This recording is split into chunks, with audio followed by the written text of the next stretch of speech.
Pendant qu'à Pau, ils font leur paquet, nous allons retourner près de Christine, que sa tante venait de demander. Christine, j'ai une lettre de ta mère.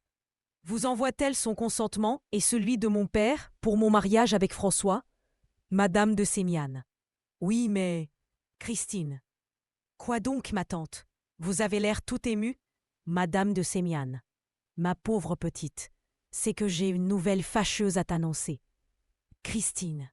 Ah, mon Dieu, est-ce que monsieur de Nancy ou François? Madame de Sémiane. Non, non, il ne s'agit pas d'eux. Il s'agit de ta dot. Christine. Dieu que vous m'avez fait peur, ma tante. Je craignais un malheur. Madame de Sémiane. Mais c'est un malheur que j'ai à t'apprendre. D'abord, tes parents ne te donnent pas de dot. Christine. Eh bien, qu'est-ce que cela fait, ma tante? Madame de Sémiane, étonnée. Comment est-ce que cela fait? Mais monsieur de Nancy et François comptaient certainement sur une dot. Christine.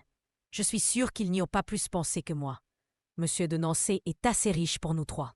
Madame de Sémiane, quelle drôle de fille tu fais. L'autre chose que j'ai à te dire, c'est que tes parents sont ruinés. Christine. J'en suis bien peinée pour eux. Madame de Sémiane. Ils sont obligés de vendre les ormes. Christine. En sont-ils fâchés? Madame de Sémiane. Non, ils vont s'établir à Florence. Christine. Moi, cela m'est égal, si cela ne leur fait rien. Madame de Sémiane. Mais les ormes eussent été à toi après tes parents. Christine. Je n'ai pas besoin des ormes, puisque j'ai Nancy. Madame de Sémiane. Nancy n'est pas à toi. C'est à monsieur de Nancy. Christine. N'est-ce pas la même chose, puisque je resterai chez lui? Madame de Sémiane. Tu es incroyable. Ainsi tu n'es pas affligée de n'avoir ni dot, ni fortune à venir? Christine. Moi affligée? Pas plus que si j'avais des millions. Madame de Sémiane. Mais monsieur de Nancy et François en seront fort contrariés. Christine. Pas plus que moi, ma tante. De même que j'aime François et monsieur de Nancy et pas leur fortune, de même c'est moi qu'ils veulent avoir et pas ma fortune. Madame de Sémiane. Nous verrons ce qui arrivera. Christine. Oh, je suis bien tranquille. Je leur devrai tout dans l'avenir comme dans le passé. Voilà la différence. Elle n'est pas grande, comme vous voyez, ma tante. Je vais écrire à François le consentement de mes parents. Madame de Sémiane. Et leur ruine aussi. Christine. Oui, oui, je leur en parlerai. Au revoir, ma bonne tante. Madame de Sémiane. Tiens, voici la lettre de ta mère. Christine. Merci, ma tante. Je l'enverrai à François. Christine se retira chez elle et ouvrit avec répugnance la lettre de sa mère, dont elle n'avait jamais reçu que des paroles désagréables. « Ma chère sœur, disait-elle, Christine n'a pas le sens commun de vouloir épouser un bossu. Elle ferait 100 fois mieux de se faire religieuse. Ni mon mari, ni moi, nous ne lui refusons pourtant pas notre consentement. Avec un mari bossu, il est clair qu'elle devra vivre à Nancy sans en sortir. Ce qui convient parfaitement à son peu de beauté, à son petit esprit et à ses goûts bizarres. Un autre motif nous fait donner notre consentement. J'ai eu le malheur d'être trompé par un homme d'affaires malhonnête et nous nous trouvons ruinés, ou à peu près. Notre fortune actuelle payera nos dettes. Il nous restera la terre des ormes, que nous vendrons à un marchand de bois, moyennant une rente de 50 000 francs. Mais Christine n'aura rien, ni dot, ni fortune à venir. Nous sommes donc assez contents que monsieur de Nancy veuille bien prendre Christine à sa charge et qu'il l'empêche de revenir en la mariant à son pauvre petit bossu. Je vous enverrai demain notre consentement par devant notaire, afin de ne plus entendre parler de cette affaire. Dès que la vente des ormes, qui est en train, sera terminée, nous partirons pour la Suisse, et puis pour Florence, où j'ai l'intention de me fixer. Dites bien à monsieur de Nancy que Christine n'a et n'aura pas le sou. Adieu, ma sœur. 1000 compliments à votre mari. Je n'ai pas même de quoi faire un trousseau à Christine. Dites-le. Christine laissa tomber tristement la lettre de sa mère. Quelle indifférence, se dit-elle. Pas un mot, pas une pensée de tendresse pour moi, leur fille, leur seul enfant. Et ce cher monsieur de Nancy, tel soin, quelle bonté, quelle tendresse, Quelle préoccupation constante de mon bien-être, de mon bonheur. Oh, que je l'aime, ce père bien-aimé que le bon Dieu m'a envoyé dans mon triste abandon. Et François, ce frère chéri, qui depuis des années ne vit que pour moi. Comme je ne vis que pour lui et pour notre Père. Quelle joie remplit mon cœur depuis que je suis certaine d'être à eux pour toujours. Quand donc m'annonceront-ils leur retour? Je devrais recevoir la lettre aujourd'hui. Après avoir écrit à François, Christine se mit à écrire à monsieur de Nancy en lui envoyant la lettre de sa mère. « Je ne sais pourquoi, disait-elle, ma tante a peur que la lettre de ma mère ne vous chagrine. Je suis bien sûre, moi, que vous n'en éprouverez aucune peine par rapport à moi. Je vous dois tout depuis 8 ans. Je continuerai à tout vous devoir, cher bien-aimé père. Bien loin de m'en trouver humilié, j'en ressens plutôt du bonheur et de l'orgueil. Ma reconnaissance en est plus solide et ma tendresse plus vive. Je suis notre création et votre bien, et je vous reste tel que vous m'avez reçu de mes parents. Quand donc reviendrez-vous, cher père? Quand donc pourrai-je vous embrasser avec mon cher François? Je viens de lui écrire la reconnaissance dont mon cœur est rempli pour vous comme pour lui. Il faut qu'il vous lise ma lettre afin de prendre votre bonne part de ma tendresse. Adieu, père chéri. Je vous attends chaque jour, presque chaque heure, que je voudrais savoir l'heure de votre retour. Je vous embrasse, cher père, encore et toujours avec mon bien cher François. J'embrasse aussi notre bon Paolo. Votre fille, Christine. Le lendemain du départ de cette lettre, elle reçut celle de François annonçant leur arrivée pour le jour suivant. Elle fit part à Isabelle de cette bonne nouvelle et obtint de sa tante la permission d'aller à Nancy avec Isabelle et Gabriel pour tout préparer au château. Elle devait y passer la journée, y dîner, si c'était possible, et ne revenir chez sa tante que le soir. Elle et Gabriel furent enchantés de cette permission. Bernard voulut aussi les accompagner, mais elles lui dirent qu'il les gênerait dans leurs occupations de ménage. « Alors, dit-il, je vais m'enfermer pour achever mon cadeau à François. »« Christine, quel cadeau? Que lui destines-tu » ?»« Bernard, c'est un secret. Christine, pas pour moi qui suis la femme de François. Bernard, pour toi comme pour Gabriel, comme pour tout le monde. Adieu curieuse, au revoir. » Christine, qui avait retrouvé toute sa gaieté, rit avec Gabriel du prétendu mystère de Bernard. En arrivant dans la cour, Christine poussa un cri de joie. Elle avait aperçu le cuisinier. « Malard !» s'écria-t-elle. « Mon cher Malard, vous voilà revenu? Ils reviennent demain. À quelle heure ?»« Malard, à 2 heures, mademoiselle, ils seront ici. » Christine, quelle joie, quel bonheur! Je viendrai les attendre. Pouvez-vous nous donner à dîner aujourd'hui, Malard? À ma cousine, à Isabelle et à moi?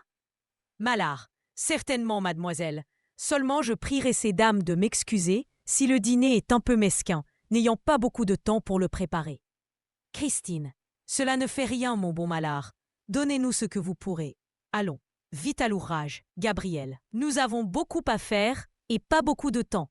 Elles travaillèrent toute la journée à ranger les meubles, à mettre en ordre les affaires de monsieur de Nancy et de François, à orner de fleurs, à découvrir et épousseter les bronzes et les tableaux de prix, à ranger et essuyer les livres, à faire marcher les pendules, etc. Les heures s'écoulèrent rapidement. L'heure du dîner approchait. Christine emmena Gabriel dans la bibliothèque, qui était le cabinet de travail de monsieur de Nancy. « Pauvre bon père !» dit Christine en s'asseyant dans le fauteuil de monsieur de Nancy.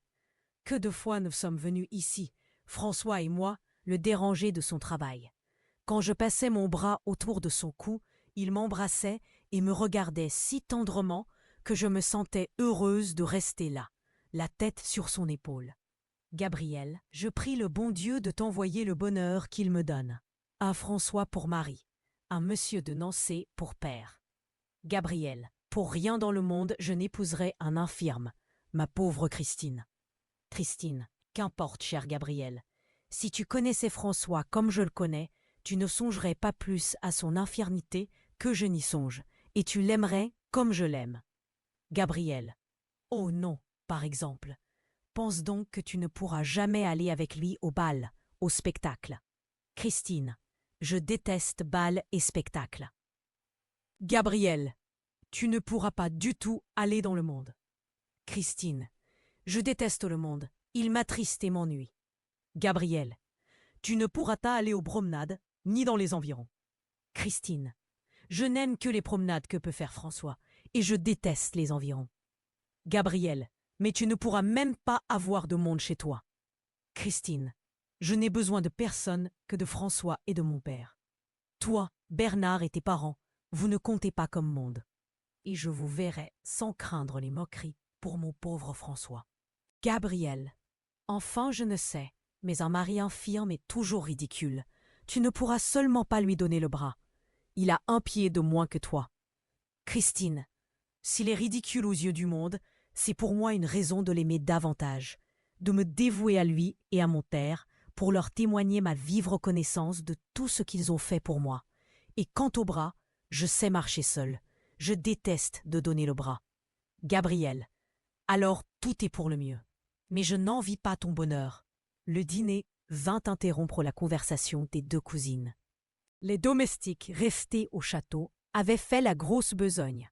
Le cocher reçut l'ordre de se trouver le lendemain à l'heure voulue au chemin de fer, et Christine retourna chez sa tante, heureuse et joyeuse de l'attente du lendemain.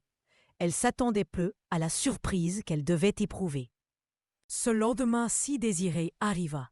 Christine, un peu pâle, les yeux un peu battus, parut au déjeuner, après lequel elle devait aller attendre M. de Nancy et François au château. Madame de Séniane.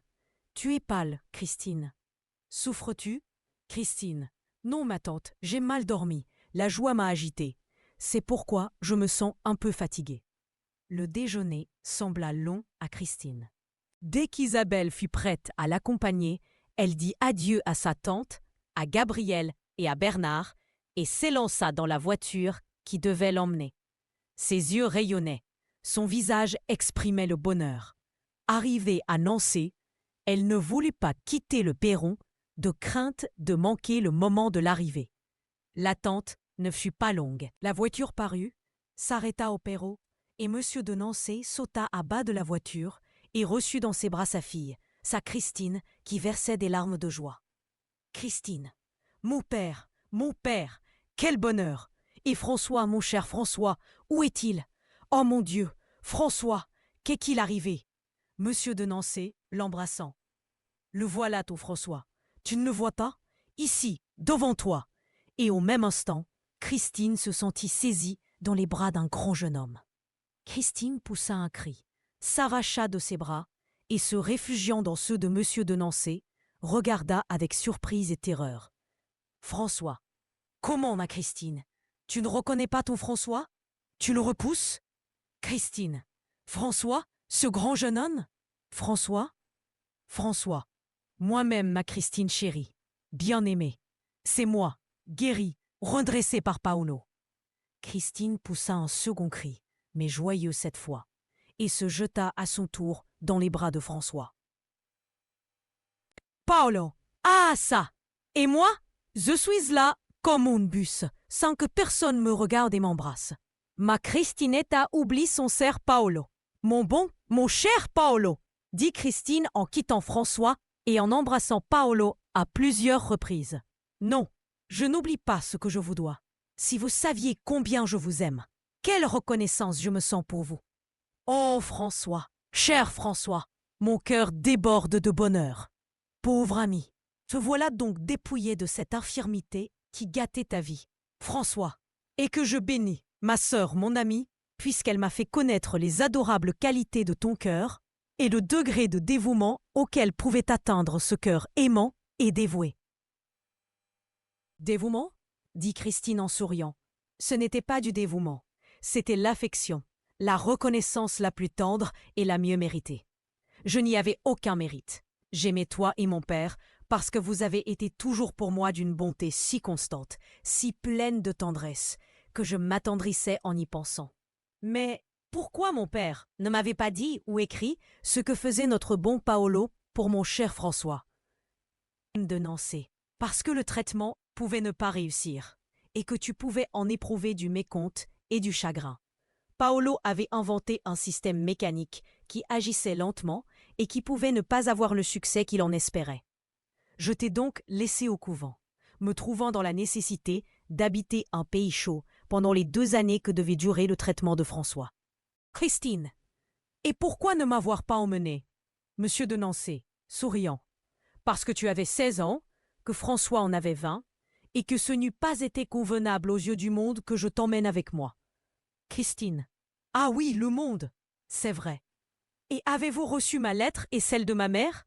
Monsieur de Nancy. Le matin même de notre départ, mon enfant. Tu nous as parfaitement jugés. Bien loin de regretter ta fortune, nous sommes enchantés de n'avoir d'eux que toi, ta chère et bien-aimée personne, et d'avoir même à te donner ta robe de noces. Christine, emblème de mon bonheur, père chéri. Et moi, je suis heureuse de tout vous devoir, tout, jusqu'aux vêtements qui me couvrent. Les premières heures passèrent comme des minutes. Quand il fut temps pour Christine de partir, « Mon père, dit-elle, mon père, ne puis-je rester ?» Monsieur de Nancy, cher enfant, je n'aimerais pas à te voir rentrer trop tard. Christine, je ne rentrerai pas du tout, mon père. Je reprendrai près de vous notre chère vie d'autrefois. Monsieur de Nancy, cela ne se peut, chère petite, et patience. Dans 3 semaines, nous te reprendrons. Christine, 3 semaines, comme c'est long. N'est-ce pas, François? François ne répondit qu'en l'embrassant. Le domestique vint annoncer la voiture, et Christine partit avec Isabelle. Le lendemain, Monsieur de Nancy vint présenter son fils à Monsieur et Madame de Sémiane et à Gabriel et Bernard, stupéfaits. Paolo, le fidèle Paolo, les accompagnait. Il voulait être témoin de l'entrevue. Christine était convenue la veille, avec François, son père et Paolo, qu'elle ne parlerait pas du changement survenu dans la personne de François. Les cris de surprise qui furent successivement poussés enchantèrent Christine, firent sourire Monsieur de Nancy et François, et provoquèrent chez Paolo une joie qui se manifesta par des sauts, des pirouettes et des cris discordants.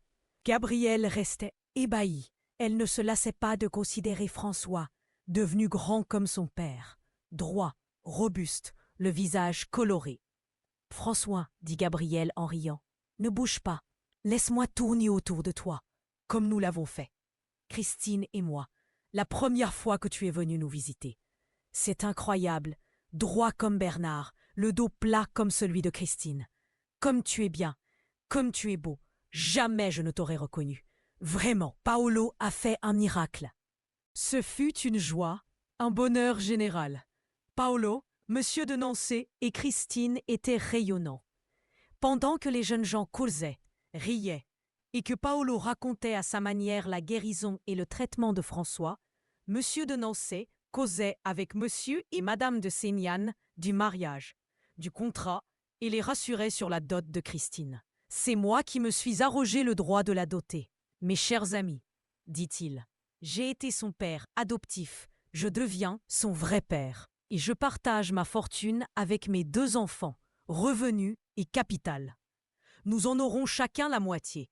J'ai 60 000 francs de revenus, chacun de nous en aura 30 000, le jeune ménage comptant pour 1. Nous vivrons tous ensemble. Nous ne quitterons guère Nancy, à ce que je vois. Ne vous occupez donc pas de la fortune de Christine, le contrat de mariage lui en donnera autant qu'à François. Je ne veux même pas que son trousseau lui vienne d'un autre que moi. Madame de Sémiane. Oh! Quant à cela, cher monsieur, laissez-nous en faire les frais. Monsieur de Nancy. Pardon, chère madame. Je crois avoir acquis le droit de traiter Christine comme ma fille. Faites-lui le présent de noces que vous voudrez. Mais laissez-moi le plaisir de lui donner trousseau et meubles. Vous le voulez bien, n'est-il pas vrai? Ne faites pas les choses à demi, et abandonnez-moi entièrement ma fille, ma Christine. » Ce point décidé, Monsieur de Nancy demanda encore la permission de presser le contrat et le mariage, afin, dit-il, de nous laisser rentrer dans notre bonne vie calme, qui ne peut être heureuse et complète qu'avec Christine. Monsieur et Madame de Sémiane consentirent à tout ce que désirait Monsieur de Nancy. Il fut convenu que jusqu'au jour du mariage, François et Christine passeraient leur journée ensemble, soit à Nancy, soit chez Madame de Sémiane. La visite terminée, Monsieur de Nancy emmena Christine pour la ramener le soir chez sa tante. Il en fut de même tous les jours. Après déjeuner, François venait à Sémiane. Et dans l'après-midi, quand Monsieur de Nancy avait terminé ses affaires, il emmenait ses enfants pour voir Paolo dîner à Nancy et les ramenait achever la soirée avec Gabriel et Bernard. Au bout de 15 jours, il annonça que tout était en règle, que le contrat de mariage pouvait se signer le surlendemain et le mariage avoir lieu le jour d'après. La soirée du contrat commençait, lorsqu'on apporta une caisse avec recommandation de l'ouvrir de suite, ce qui fut exécuté. Elle contenait un beau portrait de Christine, peint par Bernard pour François. Christine et François furent touchés de cette attention et en remercièrent tendrement Bernard. « C'est là ton secret, » lui dit Christine. Le jour du mariage se passa dans un tranquille bonheur. Christine, après la messe, fut emmenée par son père et François. « À vous, mon père, à toi, notre François, » dit Christine quand la voiture roula vers Nancy. « À vous pour toujours. » Et, s'appuyant sur l'épaule de son père, elle pleura. Ses larmes furent comprises par son père et son mari, car c'étaient des larmes de tendresse et de bonheur. Christine ayant demandé à passer chez elle pour enlever son voile et sa belle robe de dentelle, présent de sa tante, son père la mena dans son nouvel appartement, arrangé et meublé élégamment et confortablement. Isabelle avait sa chambre près d'elle. Christine et François passèrent quelques heures à arranger avec Isabelle les petits objets de fantaisie dont leurs appartements étaient ornés. Entre autres, les marbres et albâtres que François avait apportés pour Christine. Elle se retrouva enfin à Nancy, comme jadis chez elle, et pour n'en plus sortir.